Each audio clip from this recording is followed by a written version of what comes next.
Hey everybody, welcome back to the channel. My name is Jason and the channel is the Everyday Card Collector. On today's video, I'm going to show two new pickups that I made. These are pre-war pickups because that's been my jam lately, as most of you know if you follow the channel. And they are oversized pickups as well. So it fits into my criteria as to the stuff I've been gravitating to as of late. I have neither of these sets in my collection, so it'll be the first time, which I'm pretty excited about. And same with the players. I don't have anything representing these two players. So I'm pretty pumped about that. I enjoy getting different players, particularly Hall of Famers.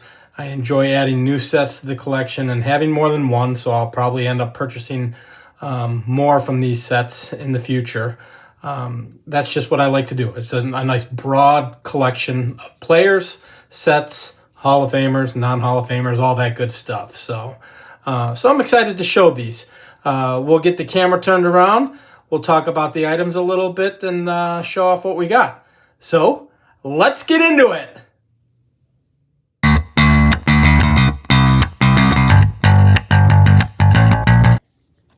Okay, guys, so we'll show off the two items that I've picked up.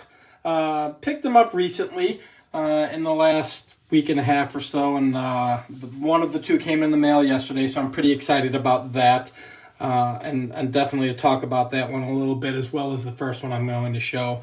So the first one is a player, as I mentioned in the intro, is a player I don't have represented, and a set that I don't have represented. And this is my 1936 National Chickle Al Simmons fine pen. So this is very similar to the Gaudy wide pens as far as size, almost like a postcard size, kind of similar images. Fine pen because you'll see at the bottom the signature or the faux signature itself is a little bit finer and smaller. On the Gaudy wide pens, it's a much wider looking autograph or faux autograph, if you will. But I had not had a fine pen in my collection, nor do I have an Al Simmons. Now, I will say this, I think in 36, Al Simmons was already playing for the Detroit Tigers, but the years prior, 3 years prior, he was with the White Sox. So he does have some really great cards as far as White Sox representation, one of them being the Diamond Stars, and I actually think there are two variations of the Diamond Stars, one with the Sox logo on his jersey and one without. Obviously, I'd like to get the one with the Sox logo on the jersey. And then the other one that I really do like is his DeLong, 33 DeLong. But the DeLong set's getting pretty expensive. I definitely want a representation of a DeLong card in my collection, and I was thinking Al Simmons might be the guy, or I really love the Pepper Martin. I was talking to my buddy Joe about that. Pepper Martin for the Cardinals is not a Hall of Famer, but it's a fantastic card, and he played a significant role back in the day with the Cardinals. So maybe that might be the card. But we'll see. For the meantime, right now, my first representation of Al will be this National Chickle fine pen. And these are similar to, again, the Gaudy wide pens, so blank back. This is a whiter stock. I mentioned I did a video a while ago on the Gaudy wide pens, and there's a couple different types, couple different versions, if you will, type 1, type 2, type 3, and 4, I believe. And you'll see the difference in stock on some of those. So some of them are a yellowish stock, and some of them are a cleaner white stock, like this fine pen here. But yeah, pretty excited to have this. So this is my Al Simmons National Chickle fine pen. The next pickup that I made, I'm super excited about, guys. Again, we can blame all the inspiration from my good buddy Value Vintage Cards, Aaron. Kind of turned me on to these, and I'm really hype on these. And this is my first one, and I'm hype on them for several reasons, and we'll kind of get into it. So this is my Wheaties box panel of Charlie Gehringer, 1937. So these do come in series, and much like Aaron has spoken on his channel several times before, I'm not real familiar with the series. I want to dive in a little bit more. Just to kind of understand series 1 through 2 through, I think they run up to like series 8. The Wheaties panels that I've been looking at, a lot of 1935s and a lot of 1937s. I believe there's some 39s as well. But I did not have Charlie Gehringer represented in my collection, so I thought this was an awesome piece to go ahead and do so. You'll see, they're all hand cut. So you'll see at the top there, a little wavy line there. This was hand cut at some point in time, and same on the bottom. Don't mind those markings on the bottom. That's actually on the top loader. I'm going to get a new top loader for this. But you'll see this is pretty rough cut, you know, but that doesn't bother me. And the reason it doesn't bother me is because it's a piece from 1937, because it's a Wheaties box panel, people were actually cutting this out, I don't think for the idea of collecting them and saving them because they're going to be worth some dollars. You know, they just did it because they loved that player or loved that sport.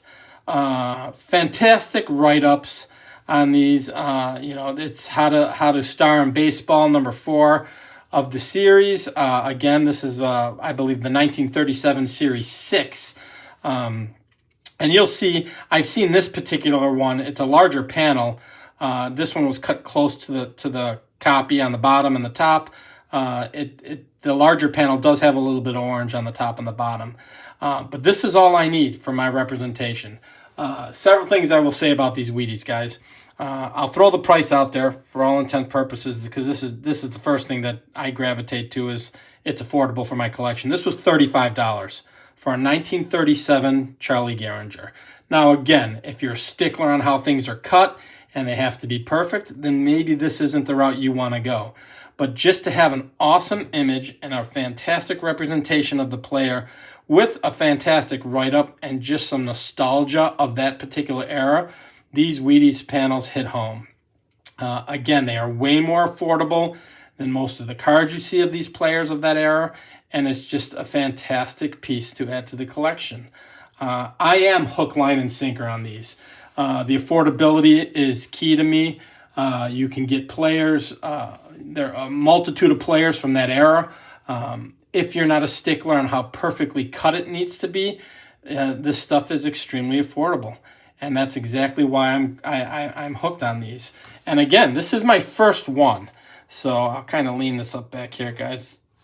This is my first one, and I've been looking at them for months. I do have one in mind that I'm hoping to target in the near future here. I've got kind of a really busy next month here, so I got lots going on. But if I get an opportunity, there is one that I'm targeting and would be a great piece for my collection.